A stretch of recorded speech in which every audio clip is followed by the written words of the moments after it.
Hello लोगोफोर, बयनिसिमबो सिगाङावनो निमाहा बिहरग्रोनाय थाबाय। आं दोंसे खन्थाइ आवरायनो नागिरदों। माबाफोर गोरोन्थि जायोब्ला निमाहा हो।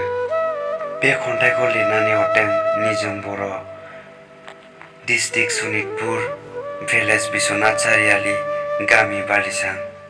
बिथाङाबो मोनसे चेनेल दं। बिथांनि लिंकखौ आङो डिसक्रिपसनाव होनानै दोनगोन।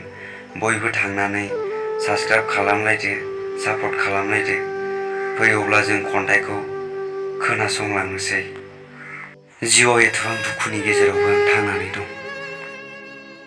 मिनिबाय थाब्लाबो बयबो सानो आं गोजोनाव दं होननानै। आंनि मिनिनायनि दुखु सुखुखौ रावबो बुजिया थाखुमाना थानायखौ। आंनि गोसोनि खोथा साननैनि थाखाय गोसोआव फैनानै अराय समनि थाखाय गारनानै थाङो। खालि गावनि खोथाखौल' बुजियो। खेमसे आंनि खोथाखौबो साननानै नायनांगौ। थार गोसोजों मोजां मोनो आं नोंखौ, नों खिन्थु बांद्राय मोजां मोना। दिनै आं नोंनि गोसोआव गैयाब्लाबो आंनि गोसोआव बियो दङ दाबो। जानो हागौ बे मिथिया जानो हानाय, आं बेखौ दाबो मोजां मोनो। मानोना सोरखौबा नुवा नुस्लाबा मोजां मोननाया गोरोन्थि जानो हानाय, नाथाय नोंखौ खेबसे नुनायावनो आं नोंखौ गोसोआव सोनानै लादोंमोन। थार गोसोजों मोजां मोनो आं नोंखौ, बेखौसो मोजां मोननाय होनो।